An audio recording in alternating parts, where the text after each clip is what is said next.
14장입니다. 6절부터 15절까지 함께 보도록 하겠습니다. 6절부터 15절까지의 말씀 교독하시겠습니다. 구약성경 341페이지 14장 6절부터 같이 교독하겠습니다. 그때 유다 자손이 길갈에 있는 여호수아에게 나아오고 그니스 사람 여분네의 아들 갈렙이 여호수아에게 말하되 여호와께서 가데스바네아에서 나와 당신에게 대하여 하나님의 사람 모세에게 이르신 일을 당신이 아시는 바라.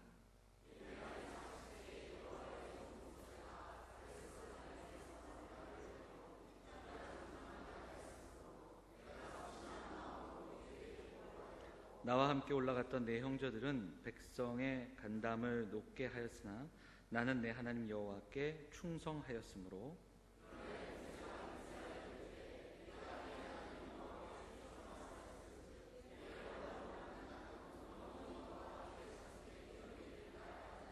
이제 보소서, 여호와께서 이 말씀을 모세에게 이르신 때로부터 이스라엘이 광야에서 방황한 이 45년 동안을 여호와께서 말씀하신 대로 나를 생존하게 하셨나이다. 오늘 내가 85세로 돼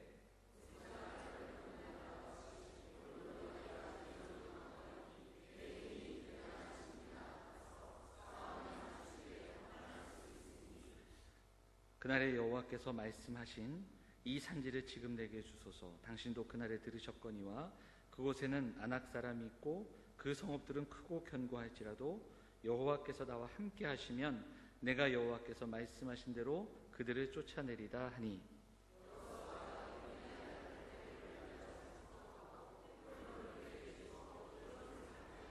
헤브론이 그니스 사람 여분네의 아들 갈렙의 기업이 되어 오늘까지 이르렀으니 이는 그가 이스라엘의 하나님 여호와를 온전히 쫓았습니다.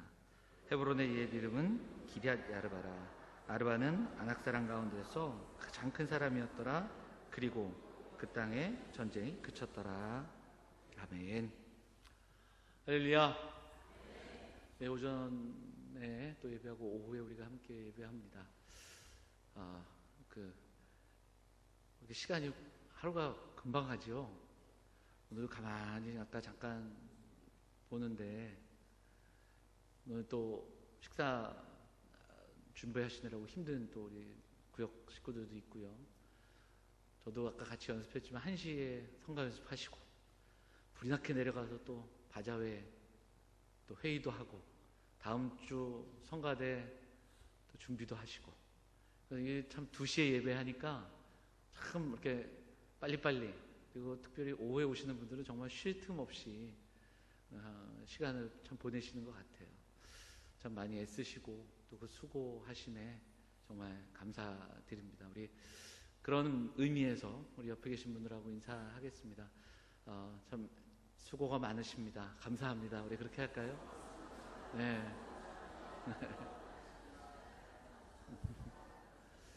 아마도 뭐 오후에는 우리 어른들하고 직분자들이 많아서 아침에 딱 교회 오셔서 지금까지 쉴 틈 없이 또 시간을 보내셨을 텐데 그럼에도 불구하고 결국 우리가 오늘 함께 모인 이유는 예배하는 데 있습니다. 그러니까 예배를 돕고 섬기고 또 우리 다른 성도들이 더 예배할 수 있도록 우리가 그 역할들을 잘 감당하는 데 있는데 이제 이 예배 마치고 집으로 돌아갈 텐데 이 시간에 좀 분주하고 여러 가지 마음들 좀 내려놓고 좀 하나님만을 좀 바라보며 또 말씀 앞으로 한 걸음 더 나가는 그런 귀한 시간이 되었으면 좋겠습니다. 자, 그런 의미에서 한 번 더 인사하겠습니다. 은혜 많이 받으세요. 인사할까요? 네. 여기까지만 하겠습니다. 인사 자꾸 시키면 또 별로 안 좋아하셔가지고 제가 오늘 본문 말씀 여호수아서 말씀인데요. 이번 달 우리 구역공과 내용이고요. 혹시 이제 오후에는 좀 졸리시잖아요. 졸리시면 이 주보만 이렇게 보면 주보에 구역 공과가 있어요. 그 공과에 질문 몇 개가 있는데 이 질문이 말씀을 우리가 같이 나눠가면서 이 질문하고 만나게 됩니다. 그러니까 혹시나 그러시지 않겠지만 너무너무 졸려서 감당이 안 되시는 분들은 구역 공과를 피시면서 이 시간에 답을 좀 하신다 생각하면서 또 그런 마음으로 같이 본문을 좀 따라가시면 좋을 것 같습니다. 오늘 본문 말씀, 그리고 제목은 나이가 아니라 믿음이라는 제목인데요. 여호수아서의 전반을 통해 하나님께서 약속하신 그 땅을 성취하고 그 땅의 정복 전쟁들을 이루어가는 과정들을 우리가 묵상하고 또 그 공과를 통해서 나누고 있고요. 오늘 본문은 이제 후반부에 들어가는 그런 내용들이 시작이 되는데 갈렙에 대한 이야기를 좀 나누도록 하겠습니다. 그 지성과 영성의 만남이라는 책이 있는데 그 책은 두 사람이 썼어요. 누가 썼냐면 이어령 교수님 그리고 이재철 목사님. 그러니까 은퇴하셨지만 백준영기념교회 목회하시다가 은퇴하신 이재철 목사님과 이어령 교수님 두 분이 이야기를 주고받으면서 나눈 대화들 그리고 또 글들을 모아서 지성과 영성의 만남이라는 책을 썼습니다. 이제 그 책에 보면 뭐 좋은 내용들이 참 많은데 그런 가운데 이런 글이 있습니다. 어른이 된다는 것은 타인을 위한 마음을 키워나가는 것이다. 이런 글을 본 적이 있습니다. 그리고 이런 이야기를 합니다. 그냥 노인이 되지 말고 어른이 되어야 한다.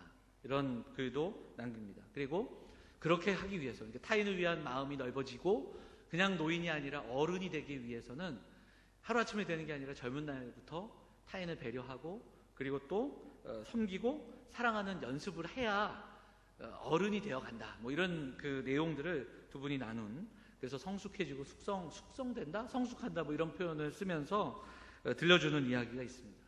좋은 어른이 되어야 한다. 오늘 우리가 함께 나눈 여호수아 본문은 갈렙에 대한 이야기인데, 갈렙은 여러분 잘 아시는 대로 가데스 바네아 사건 속에서 여호수아와 갈렙이 두 정탐꾼으로 구별되어서 우리에게 기억되는 사람입니다. 그리고 그 이후에 여호수아는 지도자가 되고 갈렙은 유다 지파에 남아 지도자로서 그 일들을 감당하다가 지금 이제 정복 전쟁의 마지막 단계에 그 이름이 다시 소개되고 있는 그것을 보게 되죠. 자, 한번 본문을 쫓아가 보면 가데스 바네아 사건을 먼저 이야기합니다. 여호수아에게 갈렙은 그 당시에 가데스 바네아의 사건을 상기시키면서 이야기를 하죠. 그 당시에 갈렙이 나이가 몇이었습니까? 내 나이 40세, 7절에 나오죠. 내 나이 40세에 이렇게 시작되면서 가데스 바네아 사건을 이야기하죠. 그 당시에 여호수아와 갈렙만이 하나님의 말씀 붙들고 그 땅에 대한 약속을 바라보며 저들은 우리의 밥이다 이런 고백을 하면서 그 정탐한 내용들 속에서 하나님의 약속대로 그 땅으로 들어갈 것을 이야기했던 그 사건이 가데스 바네아 사건입니다. 그런데 지금 몇 년이 지났는가? 45년이 지났습니다. 자, 그러면은 갈렙의 나이는 몇입니까? 85세죠. 굉장히 많이 세월이 지났고 어른이 되었습니다. 85세. 우리로 치면은 은퇴하고도 한참 지난 나이입니다. 그런데 그 85세의 갈렙이 지금 여호수아에게 나와서 이야기하는 내용이 오늘 본문의 내용이죠. 가나안 땅을 막 분배하기 바로 전에 갈렙이 이야기합니다. 그리고 헤브론 땅을 요구하면서 이 이야기가 시작이 됩니다. 자, 갈렙에 대한 이야기를 조금 더 나누어 보면 5절 말씀을 한번 좀 볼까요? 5절 보면서 6절 말씀이요. 6절에 보면 갈렙에 대해서 설명을 좀 길게 하지요. 자, 그때에 유다 자손이 길갈에 있는 여호수아에게 나오고, 갈렙은 어디 사람이에요? 그니스 사람. 누구의 아들입니까? 여분네의 아들이에요. 근데 왜 이렇게 설명을 썼을까? 그냥 유다 지파의 갈렙이 나와 이르되 이렇게 안 하고 그니스 족속 그리고 또한 여분네의 아들 이렇게 수식어를 붙이고 있습니다. 보면 이 그니스 사람이 누구인가? 창세기 36장에 나오는데요. 나중에 한번 찾아보시면 창세기 36장에 에서의 후손들이 나옵니다. 근데 에서의 후손들, 그러니까 에돔 족속이 나오는데 에돔 족속의 후손 가운데 그나스 족속이 나오는데 똑같은 거예요. 그러니까 그니스 사람은 사실은 에서의 후손입니다. 그러면 어떻게 유다 지파에 편입이 됐을까? 이것은 출애굽 당시로 가보면 됩니다. 출애굽 당시에 이스라엘 백성들이 애굽을 나올 때 순수한 이스라엘 백성들만 나오는 게 아니라 중다한 잡족이 이스라엘과 동행했습니다. 그게 출애굽기에 나오는 표현이에요. 그래서 이스라엘 백성들이 혈통으로 이스라엘 백성이 된 게 아니라 그들은 중다한 잡족과 함께 나왔는데 하나님이 시내산에서 그들을 하나님의 언약의 말씀으로 이스라엘로 불러주시고 그 말씀으로 언약의 자손이 되게 하신 겁니다. 그래서 출애굽 당시에 이방인들도 있었고 그 함께 출애굽한 그 사람들이 있었다. 이것이 출애굽기의 증언이고요. 그리고 그때 아마 중단 잡족들 가운데 이 에돔족 속의 후예들이 함께 섞였을 것이다. 그렇게 학자들이 설명합니다. 그리고 유다지파의 친족과 혼인을 했을 것이고 그리고 후손들은 유다지파에 편입됐다. 이렇게 이 본문을 해석하는 것이 일반적인 해석입니다. 그리고 이 내용은 역대상에 나오는 족보에도 함께 또 나오는 내용들을 살펴볼 수 있습니다. 자, 이스라엘은 사실은 혈통적인 유대주의를 갖고 있습니다. 스스로 택함받았다고 자부심을 갖고 그렇게 자랑했던 그런 민족입니다. 하지만 성경을 보면 분명히 말씀합니다. 하나님의 구원의 역사는 혈통에 기인하지 않습니다. 선민사상에서 기인하는 것이 아니라 구원은 혈통이 아니라 행위가 아니라 오직 믿음에 근거한다. 이것이 성경의 말씀입니다. 하나님께서 그들을 부르시고 택하시고 그리고 오직 믿음으로 그들이 하나님의 구원을 얻었다라는 것이 성경의 진술이라는 겁니다. 자, 갈렙은 처음부터 유다 지파에 속한 자가 아니라 그니스 사람이었습니다. 그럼에도 그의 가족들과 그의 지파들은 유다 지파에 편입되고 함께 그렇게 믿음의 자손으로 한 걸음 더 나아가는 그런 가운데 있음을 보게 되죠. 자, 이 짧은 구절 속에서 갈렙이 진술을 하는데 스스로 이야기하는 반복하는 강조점이 있습니다. 그것은 8절과 9절에 반복되는 내용인데 충성이라는 단어를 이야기하죠. 그리고 14절에도 이후에 충성의 의미가 나오고 있어요.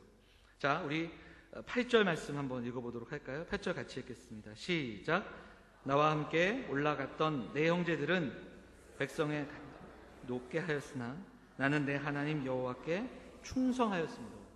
12명의 정탐꾼 가운데 10명의 정탐꾼들은 그 땅의 환경과 상황에 마음이 무너졌고 그 소식을 전했고 백성들은 두려워 떨어 가데스바네아에서 가나안 땅에 들어가지 못했습니다. 결국 이 사건으로 인해서 이스라엘 백성들은 40년간 광야를 유리하게 됐습니다. 유일하게 여호수아와 갈렙만이 환경과 상황은 우리에게 어렵지만 믿음으로 우리가 갈 수 있다. 왜냐하면 하나님이 약속하셨기 때문에 우리가 함께 하시면 그 땅의 거인들도 우리가 이겨낼 수 있다. 이렇게 고백했던 두 사람이 바로 여호수아와 갈렙이었습니다. 근데 그것이 무엇이냐? 충성이라는 겁니다. 그래서 여기서의 충성은 14절에 어떻게 표현되고 있는지 한번 볼까요? 14절 같이 한번 읽어볼게요. 14절 같이 읽겠습니다. 시작. 헤브론이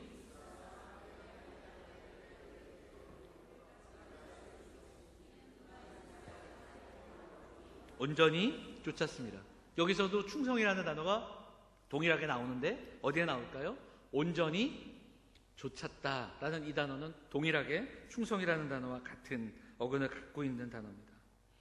그래서 여기서 충성하였으므로의 충성을 좀 직역을 하는 성경을 찾아보니까 하나님의 여호와의 뒤를 가득 채웠다 이렇게 설명하고 있습니다. 같이 한번 해볼까요? 여호와의 뒤를 가득 채웠다.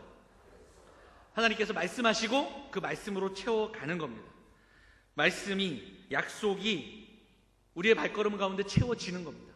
상황과 환경은 어렵고 그리고 과연 이 약속이 이루어질 수 있을까 두렵고 떨릴지라도 걸어가는 그 길 속에서 하나님의 약속이기에 채워가고 그 약속을 믿고 따라가는 발걸음이 갈렙의 발걸음이었다는 겁니다. 조금 더 쉽게 번역하면 믿음 자체가 하나님의 말씀으로 가득 채워 있었다라는 겁니다. 그것이 갈렙이 보여줬던 충성의 의미입니다. 정탐꾼들과 비교됐던 것도 마찬가지입니다. 그의 믿음에는 하나님의 말씀으로 가득 채워져 있었습니다. 그래서 약속을 붙들었고 그 약속을 붙들고 환경과 상황을 해석했고 그리고 충성되게 끝까지 온전히 하나님의 약속을 쫓는 갈렙의 모습을 우리는 만날 수 있다는 겁니다. 그리고 하나님은 그의 믿음을 보시고 가나안 땅을 다시 한번 여호수아와 갈렙에게 약속을 해주셨습니다. 자, 세월이 흘렀습니다. 그럼에도 불구하고 변하지 않는 것이 있습니다. 그것은 말씀으로 채워지는 그의 삶입니다. 갈렙의 믿음이고요, 그리고 그를 향한 하나님의 약속입니다. 가데스 바네아 사건 이후에 40년 넘게 지난 이 시간에 출애굽 1세대는 모두 죽었고 여호수아와 갈렙만이 가나안 땅에 들어간 것입니다. 외적인 어려움도 있지만 또 내적인 갈등과 반역도 있었지만 신실함으로 걸어갔던 여호수아와 갈렙은 그 하나님의 약속의 성취를 지금 바라보고 있는 겁니다. 믿음의 삶을 살아가는 게, 우리가 성경을 읽으면 나오는 수많은 믿음의 위인들이 있지만 누구나 모세처럼 살 수는 없습니다. 누구나 여호수아처럼 살 수도 없습니다. 갈렙은 오히려 우리에게 그런 의미에서 참 많은 교훈을 줍니다. 우리가 누구나 리더가 되고 누구나 완장을 차고 또 영웅이 되고 주역이 될 수는 없지만, 그러나 그런 인생은 아닐지라도 우리는 하나님을 온전히 쫓는 인생이 될 수 있습니다. 우리가 누구나 크고 위대한 일, 누구나 알 수 있는, 그리고 우리의 이름을 남기지 못하고 그렇게 이 세상 속에 살아갈 수 있을지라도 우리는 주님 앞에 서는 그날까지 충성되게 믿음으로 살아갈 수는 있습니다. 오늘 이 시간에 우리가 그 충성을 구하면서 결단하면서, 그리고 주님 앞에 서는 그날까지 온전히 주님의 말씀을 채워가고 쫓아가는 인생 되기를 소망하며 결단하고 기도하는 귀한 시간 되기를 간절히 소망합니다. 오늘 본문에서 85세가 된 갈렙은 어떤 고백을 들려주는가? 우리 11절 말씀 한번 볼까요? 11절 같이 읽겠습니다. 제호볼까? 시작. 모세가 나를 보내던 날과 같이 오늘도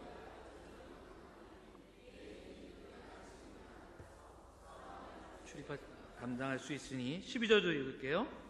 그날에 여호와께서 말씀하신 이 산지를 지금 내게 주소서. 당신도 그날에 들으셨거니와 곳에 있는 아낙 사람이 있고 그 성읍들은 크고 견고할지라도 여호와께서 나와 함께 하시면 내가 여호와께서 말씀하신 대로 그들을 쫓아내리이다 하니.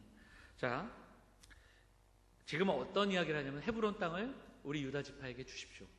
내가 우리 지파 사람들과 함께 그 땅으로 들어가겠습니다. 이렇게 이야기합니다. 그럼 이렇게 생각할 수도 있을 겁니다. 헤브론 땅이 다른 땅에 비해 넓고 또 이익이 되고 또 욕심이 많아 좋은 땅이기에 그 땅을 달라고 그러는 것이 아닐까, 이런 생각도 해볼 수 있죠. 그런데 이 본문, 오늘 14장 본문을 가만히 읽어보면 그 땅은 결코 그런 땅은 아니었습니다. 산지라는 표현이 여러 번 나오고요, 그리고 또 그 땅은 아낙 자손이 살고 있는 땅입니다. 아낙 자손은 누구냐면 이스라엘 백성들이 가데스 바네아에서 정탐을 했는데 이 아낙 자손을 보고 거인들이 살고 있다고 놀라서 돌아왔던 그 사람들이 바로 아낙 자손입니다. 성읍들은 크고 견고하다고 되어 있습니다. 고대 용사들의 후손이 아낙 자손이고요, 그리고 또 오늘 본문에 보면 15절 말씀에 아르바는 아낙 사람 가운데서도 어떤 사람이라고요? 가장 큰 사람이다, 이렇게 기록이 되어 있습니다. 그러니까 열악하고 힘들고 어려운 곳입니다. 그럼에도 불구하고 갈렙은 그 땅으로 들어가려고 합니다. 더 좋은 곳을 차지하기 위해, 더 유익한 곳, 이익을 얻기 위해서가 아니라 견고하고 강한 민족이 사는, 그래서 너도 나도 회피할 수밖에 없는 그 땅을 향하여 유다 자손이 먼저 들어가겠다고 그렇게 고백하는 겁니다. 그리고 그가 그 땅에 들어갈 수 있는 그 자신감은 어디서 나오는가? 물론 12절에 보면 내가 아직도 힘이 있다, 뭐 그런 이야기를 들려주지만 가장 먼저는 그 여호와가 나와 함께 하시기 때문에 갈 수 있다. 하나님 편에서 하나님과 함께하는, 나와 함께 하시는 임마누엘의 하나님, 그 믿음으로 고백하며 나아가고 있다는 겁니다. 자, 15절에 보니까 그 모든 이야기들이 전해지고 나서 마지막에 그리고 그 땅에 전쟁이 그쳤더라, 이렇게 오늘 14장이 끝이 납니다. 여기 이후에도 전쟁의 이야기는 많이 있습니다. 그런데 이 헤브론 전쟁을 시점으로 가나안 정복 전쟁에서 가장 중요한 큰 규모의 정복 전쟁은 어느 정도 마무리된다는 의미가 이 본문에 담겨 있는 것을 보게 됩니다. 누구도 쉽게 도전할 수 없는 그 뜨거운 감자와 같은 그 땅을 향해서 중요한 전투가 마감되는 그 시점이 오늘 갈렙의 고백, 그리고 또 오늘 본문의 이야기라는 것을 보게 됩니다. 오늘 말씀을 통해서 우리 사랑하는 성도들이 한번 더 묵상하고 기도하기를 원합니다. 아까도 말씀드렸지만 믿음으로 사는 삶, 하나님의 약속의 말씀을 우리의 삶에 채워가는 인생들 되시기를 축복합니다. 말씀에 신실하도록 우리의 믿음을 말씀으로 채워가고 갈렙이 보여줬던 그 충성, 끝까지 온전히 쫓았던 그 믿음의 모습을 보면서 위대하고 또 강하고 또 큰 일들을 감당하는 그런 성도들, 그리고 리더가 되고 또 우리가 정말 엄청난 일들을 이루어가는 큰 그런 인생은 아닐지라도, 영웅과 같은 인생은 아닐지라도 갈렙이 보여준 것처럼 세상의 소리와 환경에 굴하지 않는 끝까지 우리 주님 앞에 서는 그날까지 충성되게 주님의 말씀을 우리의 삶에 하나씩 하나씩 채워가며 주님을 좇는 그 주님의 뒤를, 말씀을 들고 쫓아가며 순종하며 살아가는 사랑하는 우리 영암의 성도들 다 되시기를 주의 이름으로 축원을 드립니다. 그 마음으로 우리가 그렇게 어른이 되어 갈 수 있었으면 좋겠습니다. 둘째는 끝까지 우리의 힘과 우리의 신념과 우리의 열심이 아니라 우리 함께 하신 하나님을 의지하며 나아가는 우리 성도들 되시기를 간절히 부탁을 드립니다. 85년 동안 함께 하신 하나님을 끝까지 고백합니다. 그리고 마지막 이 헤브론 땅을 달라고 하는 이 고백 속에서도, 점령할 수 있다는 고백 속에서도 하나님이 함께 하심으로 이 고백을 들려줍니다. 오늘 예배하는 우리 성도들, 우리 여기에는 교회 어른들도 많이 계시고 또 이제 또 그 어른으로 자라난다는 표현은 좀 어색하고요. 우리가 되어가는 그런 분들도 많이 계신데, 우리가 우리의 삶을 통해 나와 함께 하신 하나님을 보여줄 수 있는 우리의 자녀들에게, 우리의 다음 세대들에게, 저 집사님과 저 장로님과 또 우리 교회 어른들을 통해 정말 하나님은 살아계시고 하나님이 함께 하신다라는 그 믿음의 결단과 그 믿음의 길을 보여주실 수 있는 사랑하는 성도들 되시기를 간절히 바랍니다. 우리 영암의 성도들이 이 고백과 이 결단으로 믿음의 삶을 세워감으로, 처음에 말씀드린 것처럼 타인을 배려하고 타인을 세워주는 것이 어른이라면 이제는 한 걸음 더 나아가 그 마음으로 살아계신 하나님을 보여주고 그 하나님의 뒤를 말씀으로 채워가는 삶이 얼마나 복된가를 보여줄 수 있는 사랑하는 성도들이 되시기를 간절히 바랍니다. 요한 1서 5장 말씀 읽어드리고 우리 같이 함께 말씀을 좀 마치도록 하죠. 하나님께로부터 난 자마다 세상을 이기느니라. 자, 누가 세상을 이긴다고요? 하나님께로부터 난 자마다 세상을 이기느니라. 세상을 이기는 승리는 이것이니 우리의 믿음이니라. 오늘 그 믿음을 보여주는 갈렙의 삶을 묵상하면서 우리도 그런 인생들 될 수 있었으면 좋겠습니다. 먼저는 우리 가정으로 돌아가 우리 자녀들에게 그런 어른이 되고, 우리 교회 안에서, 공동체 안에서 우리의 다음 세대들에게 그 말씀을 채워가는 인생, 하나님과 동행하는 인생을 보여주실 수 있는 사랑하는 성도들, 믿음의 유산을 남기며 살아가시는 우리 사랑하는 모든 성도들 다 되시기를 주의 이름으로 축원을 드립니다. 말씀 기억하면서 찬양 한 곡 하겠습니다. 우리 나는 오늘도 가네 우리 같이 찬양하고요. 같이